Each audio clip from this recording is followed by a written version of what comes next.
Canada में हुई सबसे बड़ी रॉबरी जिसमें चोर ने एयरपोर्ट से लगभग 400 केजी गोल्ड सोना और 1.9 मिलियन कैनेडियन डॉलर की चोरी की और वहां से निकल लिया। और उसके बाद कई वक्त तक किसी को इस चोरी का पता भी नहीं चला था। एक अकेले शख्स ने कुछ वक्त में इस रॉबरी को अंजाम दिया था और जिस शातिर तरीके से ये रॉबरी की गई जिससे ना सिर्फ कनाडा बल्कि पूरी दुनिया के लोग हैरान रह गए और आज भी इस रॉबरी को कनाडा की सबसे बड़ी रॉबरी मानी जाती है। तो आखिर क्या थी इस हैरत अंगेज रॉबरी की कहानी? Let's start this case. तारीख थी 23 अप्रैल 2023। स्विस बैंक की एक बहुत बड़ी कंपनी जिस कंपनी की तरफ से 400 केजी सोना और 1.9 मिलियन कैनेडियन डॉलर को कनाडा के एक टोरंटो बैंक तक पहुंचाना था, जिसके लिए एक प्लेन को भी बुक किया गया, जिस प्लेन में कंपनी के कई लोग भी मौजूद होते हैं। तो ये प्लेन स्विट्जरलैंड की जुरिच एयरपोर्ट से टेक ऑफ करता है और उसके बाद 3:56 पर यह प्लेन कनाडा के टोरंटो एयरपोर्ट पर लैंड करता है। लैंड करते ही जितने पहले मुसाफिर थे वो उतर जाते हैं। अब उस प्लेन में रखे गोल्ड और कैनेडियन डॉलर जो ऑलरेडी उस प्लेन में रखे हुए थे उसको उतारने की तैयारी की जाती है। अब जिस स्विस कंपनी की तरफ से इस गोल्ड और कैश को भेजा गया था उस कंपनी ने कनाडा की एक सिक्योरिटी कंपनी को हायर किया था और उसको करेक्ट टाइम पर कनाडा के एयरपोर्ट से उस बॉक्स को लेकर बैंक में डिलीवर करना था। जिस सिक्योरिटी कंपनी को जिम्मेदारी दी गई थी तो प्लेन से उस बॉक्स को उतारने के बाद उसको एयरपोर्ट के कार्गो में रख दिया जाता है, जहां बहुत सारे कंटेनर रखे जाते हैं और बाद में इसी कार्गो से सामान ले जाकर डिलीवरी की जाती है। तो जब उस बॉक्स को उस कार्गो में रख दिया जाता है तो लगभग 3 घंटे तक कोई भी उस कार्गो में नहीं पहुंचा। लेकिन ठीक 6:32 पर एक शख्स एक व्हाइट ट्रक में आता है और उसने सिक्योरिटी की ड्रेस पहनी हुई थी। उसके बाद वो कार्गो में पहुंचता है और वहां के मेन इंचार्ज को एक पेपर देता है। वो इंचार्ज उस पेपर को चेक करता है, उसे वेरीफाई करता है और उस पेपर में जो नंबर था उसको कंटेनर में रखे बॉक्स के साथ मैच करता है और वो नंबर मैच हो जाता है। उसके बाद वो इंचार्ज उसे परमिशन दे देता है कि वो बॉक्स वहां से ले जाए। अब क्योंकि वो बॉक्स बहुत बड़ा था तो एक शख्स तो उस बॉक्स को उठाकर ट्रक में नहीं रख सकता था, इसलिए क्रेन की मदद से ही वहां रखे कंटेनर को उठाया जाता था और गाड़ी में रख दिया जाता था। उसके बाद उस कंटेनर को भी उठाया जाता है जिसमें गोल्ड और कैश रखा हुआ था और वो शख्स जिस व्हाइट ट्रक में आया था उस ट्रक में उस कंटेनर को रख दिया जाता है और उसके बाद वो व्हाइट ट्रक लेकर वहां से निकल जाता है। और अब कार्गो वाले भी बेफिक्र हो जाते हैं, चलो एक डिलीवरी का काम पूरा हो गया। हालांकि उन्हें खुद भी पता नहीं था कि उस कंटेनर के अंदर क्या रखा हुआ था, क्योंकि इसकी जानकारी सिर्फ कंपनी और बैंक के लोगों को ही थी। लेकिन उस शख्स ने कार्गो के लोगों को जो पेपर दिया था उस पेपर के जरिए उनको यह पता था कि उसको बहुत बड़ी फूड कंपनी की तरफ से भेजा गया है, जिस कंपनी के फूड बड़े बड़े होटल में डिलीवर किए जाते हैं और फूड एक्सपोर्ट का काम है। तो उनको भी स्टार्टिंग में यही लगा कि उस कंटेनर में खाने पीने का सामान रखा हुआ होगा। उसके बाद रात के लगभग 9:30 बजे एक गाड़ी कार्गो में पहुंचती है और उस गाड़ी को सिक्योरिटी कंपनी की तरफ से भेजा गया था, जिस सिक्योरिटी कंपनी को जिम्मेदारी दी गई थी कि वो एयरपोर्ट में जाकर उस कंटेनर को लेकर बैंक में डिलीवर करे। तो उस गाड़ी में एक शख्स नीचे उतरता है और वो वहां के इंचार्ज को एक पेपर देता है और उससे कहता है कि वहां उनका कंटेनर है और उस कंटेनर को उन्हें ले जाना है। उसके बाद वो इंचार्ज उस पेपर को चेक करता है और जो कंटेनर उसको ले जाना था वहां से कार्गो में लोग उसको ढूंढना स्टार्ट कर देते हैं। लेकिन ढूंढते ढूंढते काफी टाइम हो जाता है, वो कंटेनर नहीं मिलता जो कंटेनर नंबर उस पेपर में लिखा हुआ था। अब वो भी परेशान कि आखिर वो कंटेनर वहां से कहां गायब हो गया। लेकिन ढूंढते ढूंढते वहां के इंचार्ज को अचानक लगता है कि ये कंटेनर तो लगभग 3 घंटे पहले ऑलरेडी डिलीवर के लिए कार्गो से निकल चुका है। उसके बाद वो शख्स कहता है कि उसको सिक्योरिटी कंपनी की तरफ से भेजा गया है और उसको ही वो कंटेनर वहां से ले जाना है। तो आखिर उस इंचार्ज ने वो कंटेनर किसको दे दिया, जिस पर वो इंचार्ज कहता है कि वो भी सिक्योरिटी कंपनी की तरफ से ही आया था और उसने जो पेपर दिया था उसी हिसाब से उसने वो कंटेनर उसको दे दिया। लेकिन बाद में उस इंचार्ज को भी अंदाजा हो चुका था कि उसने गलत शख्स को वो कंटेनर दे दिया। उसके बाद कार्गो की तरफ से इन्वेस्टिगेशन की जाती है कि आखिर वो कंटेनर उस वक्त है कहाँ, लेकिन उनको कुछ भी पता नहीं चलता। टाइम काफी ज्यादा बीत चुका था और स्विस कंपनी को भी इस घटना की सूचना दी गई। लगभग रात के 2:30 बज जाते हैं, लेकिन उस बॉक्स के ठिकाने का कुछ पता नहीं चलता। उसके बाद 3 बजे पुलिस को इस घटना की जानकारी दी जाती है और उसके बाद कनाडा पुलिस को पता चलता है कि कनाडा एयरपोर्ट से लगभग 400 केजी सोना और 1.9 मिलियन कैनेडियन डॉलर चुराए गए हैं। एक अकेला शख्स कार्गो में पहुंचा और वो चुराकर वहां से निकल गया। अब ये चोरी कनाडा की सबसे बड़ी चोरी हो गई थी, जिस केस में कई इन्वेस्टिगेशन टीम को लगाया जाने वाला था। तो मामला इतनी बड़ी चोरी का था तो पुलिस डिपार्टमेंट को भी सख्त ऑर्डर दिए गए कि वो जल्द से जल्द चोर के ठिकाने का पता लगाए ताकि उस गोल्ड और कैश को वसूल किया जा सके। अब इस चोरी को लगभग 10 घंटे बीत चुके थे और पुलिस को भी कई घंटे के बाद इस इंसिडेंट की सूचना दी गई। उसके बाद सबसे पहले पुलिस ने एक काम किया कि कार्गो में जितने भी सीसीटीवी फुटेज थे उनको चेक किया गया। अब वो चोर व्हाइट कलर के ट्रक में आया था तो पुलिस को भी लगा चलो ठीक है, वो ट्रक से कहां भागेगा। उस इलाके में कई सीसीटीवी फुटेज को चेक किया गया तो पता चला कि वो व्हाइट ट्रक अलग अलग हाईवे के रास्ते से गुजर कर गया था। एक पेट्रोल पंप पर भी वो कुछ देर के लिए रुका था। तो अभी तक सबसे पहले जिन हाईवे पर वो ट्रक गुजरा था उन सभी हाईवे पर पुलिस की टीम को भेजा गया और जगह जगह पर नाकाबंदी कर दी गई और दूसरे इलाके के पुलिस डिपार्टमेंट को भी इस रॉबरी की सूचना दी गई और उनको भी ऑर्डर दिया गया कि वो उस व्हाइट ट्रक को ढूंढना स्टार्ट कर दे। उसके बाद पुलिस को सीसीटीवी फुटेज से पता चला कि वो ट्रक एक गांव के इलाके की तरफ गया था और वहां से जंक्शन के जो 3 रास्ते थे वो उन रास्तों से कहीं आगे बढ़ गया। अब वो इलाका एक ग्रामीण इलाका था और वहां कोई सीसीटीवी कैमरा मौजूद नहीं था। पुलिस को भी कोई अंदाजा नहीं था कि आखिर वो वहां से कहां चला गया। पुलिस के लिए बहुत बुरी खबर थी क्योंकि पहले उनके पास मौका था कि वो ट्रक को ढूंढकर उस चोर तक पहुंच सके, लेकिन उनको इस घटना की सूचना काफी देर में दी गई थी जिस वजह से चोर को भागने का काफी टाइम मिल गया और यही केस में गलती हो गई।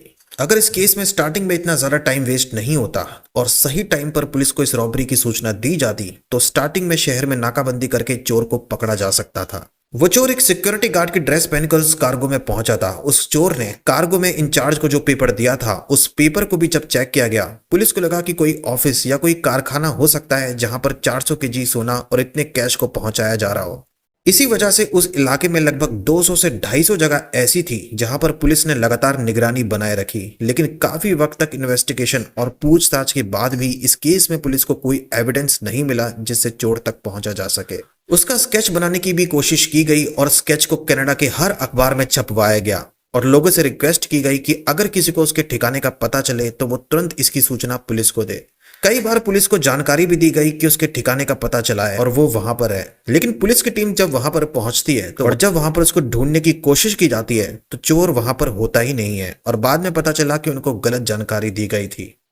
इसी दौरान वो स्विस ज्यूरिक्स कंपनी जिसकी तरफ से वो गोल्ड और कैश कनाडा में भेजा जा रहा था उसने भी कनाडा की टोरंटो एयरपोर्ट की सिक्योरिटी को इस चोरी के लिए दोषी माना, क्योंकि एक शख्स एयरपोर्ट की कार्गो में आता है और कुछ ही टाइम में वहां पर शातिर तरीके से इस बॉक्स को चुराकर वहां से निकल लेता है जिसमें इतना कीमती सामान रखा हुआ था। और इस रॉबरी के होने के बाद काफी टाइम तक किसी को कुछ पता ही नहीं चलता, तो ये भी बहुत हैरानी वाली बात थी। अब जैसे जैसे दिन बीत रहे थे पुलिस डिपार्टमेंट को सख्त ऑर्डर दिए गए कि वो जल्द से जल्द इस केस को सॉल्व करे। अब इस केस में 17 लोगों की नई टीम बनाई गई जिस टीम का काम सिर्फ कनाडा के इतिहास की सबसे बड़ी चोरी को सॉल्व करना था और चोर के ठिकाने तक पहुंचकर उस गोल्ड और कैश को बरामद करना था। लेकिन उनको भी पता था कि इस केस में बहुत ज्यादा टाइम हो चुका है और चोर ने बहुत ही कम टाइम में चालाकी से इस रॉबरी को अंजाम दिया था और अगर उनको इस केस को सॉल्व करके चोर तक पहुंचना है तो उनको भी प्लानिंग चोर की प्लान के अकॉर्डिंग ही करनी पड़ेगी। पुलिस ने लगभग हर इलाके के उन बड़ी बड़ी कंपनी जो गोल्ड में पैसों की डील करती थी उन सभी कंपनी से कांटेक्ट किया। उन सभी को इस रॉबरी की सूचना दी गई और उनको ऑर्डर दिया गया कि अगर कोई शख्स 400 केजी गोल्ड उस कंपनी में बेचने की कोशिश करे तो वो तुरंत पुलिस डिपार्टमेंट में इसकी खबर करे। लेकिन दिन बीतते चले जाते हैं लेकिन पुलिस को इस केस में कोई भी खबर नहीं मिलती। उस कंपनी में बहुत से लोगों ने गोल्ड बेचने की कोशिश की थी, लेकिन जब उस गोल्ड को चेक किया गया तो ये वो गोल्ड नहीं था जो कनाडा एयरपोर्ट से चोरी किया गया था। इसलिए स्टार्टिंग में पुलिस की कई लोगों को इस केस में अरेस्ट भी किया, लेकिन कुछ ही दिनों की पूछताछ करने के बाद उनके खिलाफ कोई भी सबूत इस केस में नहीं मिला और पुलिस को अंदाजा हुआ कि ये रॉबरी में शामिल नहीं है, तो बाद में उनको रिहा कर दिया गया। उसके बाद पुलिस को लगा कि एयरपोर्ट में इतनी बड़ी चोरी हुई है तो एयरपोर्ट के कुछ कर्मचारी भी इस रॉबरी में शामिल हो सकते हैं, क्योंकि इतनी बड़ी चोरी थी और चोर को कैसे पता कि वो कंटेनर बॉक्स को कनाडा के एयरपोर्ट पर उतारा जाएगा और उस कार्गो में रखा जाएगा और उस कंटेनर बॉक्स के अंदर क्या है ये भी शायद एयरपोर्ट की कर्मचारी ने ही चोर को बताया हो और उसके बाद इस रॉबरी की प्लानिंग की गई हो और इतनी बड़ी रॉबरी को अंजाम दिया गया हो। इसी वजह से उस एयरपोर्ट के कई स्टाफ से पूछताछ की जाती है। पुलिस ने पता लगाने की कोशिश की कि जिस दिन ये रॉबरी की गई थी उस दिन कोई स्टाफ मेंबर छुट्टी पे तो नहीं था या फिर किसी शख्स ने नौकरी से रिजाइन किया हो। हालांकि उससे कुछ दिन पहले एक शख्स ने रिजाइन तो किया था, लेकिन उससे पूछताछ करने के बाद पुलिस को नहीं लगा कि वो रॉबरी में शामिल है। लेकिन पुलिस को पता था कि रॉबरी में एक शख्स शामिल नहीं है बल्कि कई लोग हैं। तो इस केस में पुलिस ने कई दिनों तक पूछताछ की, लेकिन अभी तक ये केस वहीं का वहीं था।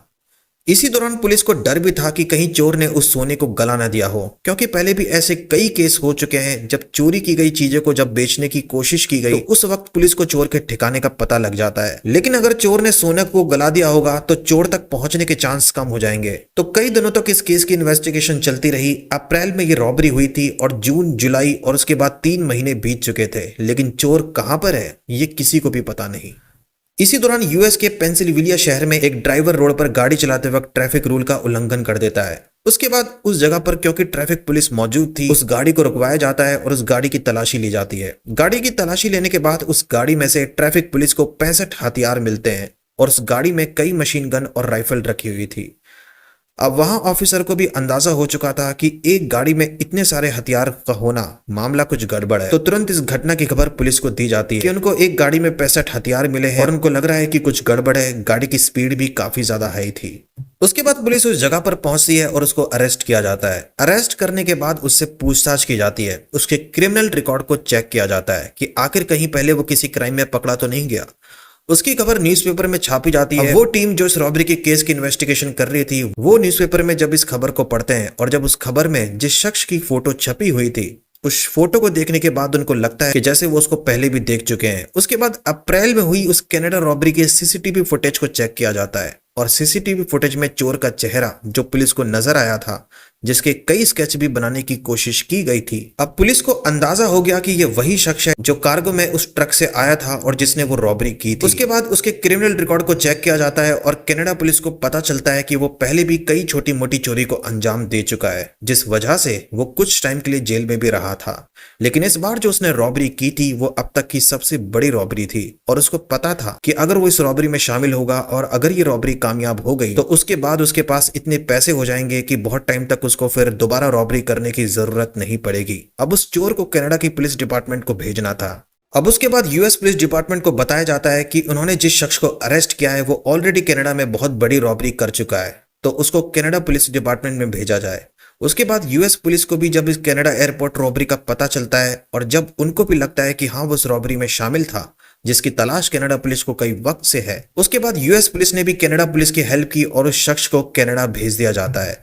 उसके बाद पुलिस उससे पूछताछ करती है। स्टार्टिंग में तो वो मना करता है कि उसने वो रॉबरी नहीं की, लेकिन जब उससे सख्ती से पूछताछ की जाती है और उसे भी जब सीसीटीवी फुटेज का पता चलता है तो एक टाइम के बाद वो अपना जुर्म कबूल कर लेता है कि वो उस रॉबरी में शामिल था। उससे पूछताछ के बाद उसकी बताई हुई जगह के अकॉर्डिंग पुलिस को 5 सोने की चूड़ियां मिलती हैं। उसके बाद जब उस सोने की जांच की जाती है तो पता चलता है कि वो वही सोना था जो ज्यूरिख स्विस कंपनी की तरफ से भेजा गया था और बाद में चोरी कर लिया गया। उसके बाद पुलिस चोरी किए गए पैसों में से कुछ पैसों को भी ढूंढ लेती है, लेकिन जब उससे पूछा गया कि बाकी का सोना कहां पर है तो फिर उसने कहा कि सोने को तो गला दिया गया है और अब उसे नहीं पता कि वो सोना कहां पर है। उसके बाद इस केस में 6 और लोगों को अरेस्ट किया जाता है, जिनमें से 2 इंडिया मुल्क के थे और कनाडा में रहते थे। उनसे पूछताछ के दौरान पुलिस को पता लगा कि सोने को एक फैक्ट्री के अंदर गला दिया था और उनमें से एक शख्स की ज्वेलरी की शॉप भी थी और उसी ज्वेलरी शॉप के ओनर की फैक्ट्री में उस गोल्ड को गला दिया गया। और इस केस में अभी भी पुलिस 5-6 लोगों की तलाश में है और उनको गिरफ्तार करना बाकी है। लेकिन इस केस में इतने दिनों तक इन्वेस्टिगेशन करने के बाद, कई लोगों से पूछताछ करने के बाद पुलिस उस 400 केजी गोल्ड में सिर्फ 6 चूड़ियां ही बरामद कर पाई और उसके अलावा बाकी का सोना अगर गला दिया तो उसके बाद क्या हुआ और वो 1.9 मिलियन कैनेडियन डॉलर कहां पर है, ये पुलिस को आज भी पता नहीं है। काफी टॉर्चर करने के बावजूद गिरफ्तार हुए लोगों ने ये नहीं बताया कि चोरी में चुराया गया पैसा आखिर है कहां पर। लेकिन पुलिस को भी उम्मीद है कि जब इस केस में और लोगों को अरेस्ट किया जाएगा तो शायद ये चुराया गया कैश कहां पर है ये पता चल जाए, क्योंकि हो सकता है कि क्रिमिनल उस चुराए गए पैसों से किसी शहर के होटल में रह रहा हो और उन पैसों को खूब उड़ा रहा हो। इस केस को लेकर एक बार कनाडा पुलिस ने प्रेस कॉन्फ्रेंस की थी, जिसमें एक पुलिस ऑफिसर ने कहा था कि जब इस केस की इन्वेस्टिगेशन करने के लिए 17 लोगों की टीम बनाई गई थी जिसमें बड़े बड़े एक्सपर्ट थे और काफी टाइम तक उन्होंने इस केस की इन्वेस्टिगेशन करके चोर तक पहुंचने की कोशिश की थी, लेकिन फिर भी स्टार्टिंग में कोई एविडेंस नहीं मिल रहा था जिससे वो उसको ढूंढ सके। लेकिन इसी दौरान इस टीम के जो लोग थे वो आपस में काफी मजाक करते थे और वो कहते थे कि चोरी करने के लिए चोर ने बिल्कुल मनी हाइस्ट सीरीज की तरह दिमाग लगाया है और उनको भी अगर इस केस को हैंडल करना है तो उसी शातिर तरीके से उन्हें इस केस की इन्वेस्टिगेशन करनी पड़ेगी। और एक टाइम के बाद वो इस केस को सॉल्व करने में कामयाब भी हुए। लेकिन कनाडा के इतिहास में सबसे बड़ी चोरी में गोल्ड और पूरी रकम कभी बरामद नहीं हो पाई। इस केस में पुलिस ने कुछ लोगों को अरेस्ट किया जो रॉबरी में शामिल थे, लेकिन अभी भी कई लोग हैं जिनको अरेस्ट करने के लिए आज भी उनकी तलाश की जा रही है और जब तक पुलिस उन तक नहीं पहुंचेगी तब तक ये केस बंद नहीं होने वाला। और कनाडा में इससे पहले कभी गोल्ड और कैश की इतनी बड़ी रॉबरी ना इससे पहले हुई थी और ना आज तक हुई है। ये उस टाइम का सबसे ज्यादा हाई प्रोफाइल रॉबरी केस बन चुका था जिसमें ना सिर्फ कई पैसे खर्च किए जा चुके थे बल्कि कई दिनों तक इस रॉबरी की न्यूज को टेलीविजन न्यूज पर चलाया गया और कनाडा के हर न्यूज़पेपर में इस रॉबरी की न्यूज छापी जाती थी। तो ये थी स्टोरी कनाडा एयरपोर्ट में हुई गोल्ड और कैश रॉबरी की। आपको स्टोरी कैसी लगी कमेंट में जरूर बताना। मिलता हूं मैं आपसे नेक्स्ट वीडियो में। Thank you very much.